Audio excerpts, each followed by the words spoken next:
Hello बच्चों, चलिए प्रश्न को पढ़ते हैं और समझते हैं। प्रत्येक में k का मान ज्ञात कीजिए यदि त्रिभुज का क्षेत्रफल 4 वर्ग इकाई है। जहां शीर्ष बिंदु निम्नलिखित है। बिंदु हमें दिए गए हैं -2,0, 0,4, 0, और यहाँ पर हमें k के मान ज्ञात करना है। प्रश्न को हल करने से पहले हम प्रश्न के लिए मुख्य अवधारणा लिखेंगे। तो प्रश्न के लिए मुख्य अवधारणा जिसकी सहायता से इस प्रश्न को हल किया जाएगा। मुख्य अवधारणा में हम त्रिभुज का क्षेत्रफल ज्ञात करने का सूत्र लिखने वाले हैं। तो त्रिभुज का क्षेत्रफल इसका सूत्र होता है 1/2। यहाँ लिखेंगे हम x1, यहाँ होगा y1, यहाँ पर x2, y2, यहाँ पर होगा x3, यहाँ पर होगा y3 और ये होगा 1, 1, 1। ये होता है त्रिभुज का क्षेत्रफल। यहाँ x1, y1, x2, y2 और x3, y3 क्रमशः बच्चों क्या है ये त्रिभुज के शीर्ष के निर्देशांक है। अब हम यहाँ से इस प्रश्न को हल करेंगे। देखिए, इसको हल करते हैं तो हमें क्या दिया गया है पहले उसे लिख लेते हैं। तो हमें त्रिभुज के शीर्ष हमें दिया गया है। ठीक है, त्रिभुज के शीर्ष दिए गए हैं। पहला शीर्ष है -2,0, दूसरा शीर्ष है 0,4 और तीसरा शीर्ष है 0, ये शीर्ष दिए गए हैं। और साथ में ये भी कहा गया है त्रिभुज का क्षेत्रफल। तो त्रिभुज का क्षेत्रफल कितना दिया गया है? ये दिया गया है 4 वर्ग इकाई। ठीक है, त्रिभुज का क्षेत्रफल दिया गया है 4 वर्ग इकाई। तो देखिए अब क्या बन जाएगा, ये 1/2। यहाँ पर सारणिक ले लेंगे हम। पहला शीर्ष क्या है -2,0, तो -2 और फिर 0 लिख देंगे।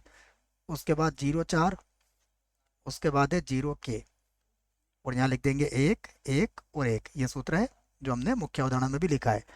और 4 वर्ग इकाई बच्चों, तो यहाँ पर आपको +-4 दोनों का प्रयोग करना पड़ेगा। क्यों करना पड़ेगा? क्योंकि यदि क्षेत्रफल -4 होता है तब भी हम उसे 4 वर्ग इकाई कहते हैं, और यदि +4 आता है तब भी हम उसे 4 वर्ग इकाई कहते हैं।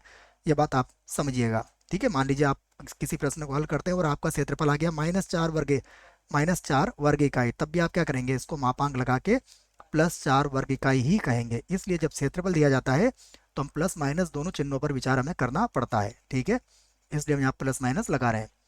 अब हम इस सारणिक का R1 से प्रसरण कर देते हैं। R1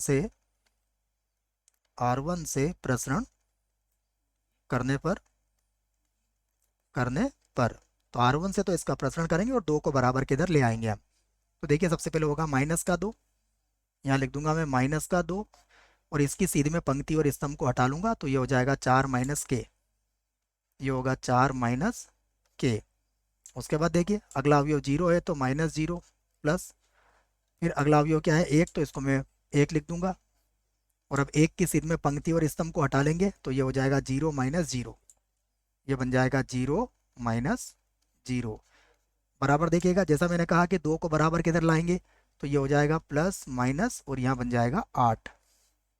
इसको आगे हल कर लेते हैं तो ये होगा माइनस का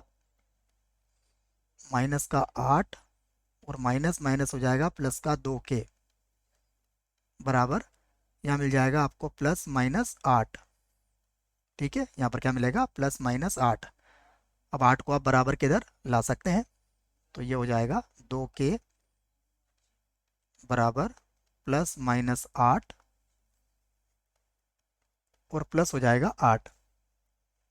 अब यहाँ से आप एक बार तो प्लस चिन्ह का प्रयोग कर लीजिए। जब प्लस चिन्ह का प्रयोग करेंगे तो ये होगा 2k बराबर 8 + 8। 8 और 8 कितना होता है 16, अर्थात k का मान कितना आ जाएगा 2 से भाग लगा देंगे तो 8। उसके बाद माइनस चिन्ह का प्रयोग कर लेंगे तो ये होगा 2k बराबर -8 प्लस का 8, ये तो 0 हो जाएगा। इसका अर्थ हुआ k का मान भी कितना आ जाएगा 0 आ जाएगा। तो अब हम लिख सकते हैं इस बात को कि अतः k बराबर 0, या फिर k बराबर कितना आया हमारे पास 8। ये दोनों ही हमारे प्रश्न के क्या होंगे उत्तर होंगे। आशा करता हूँ बच्चों प्रश्न का उत्तर समझ में आया होगा। धन्यवाद।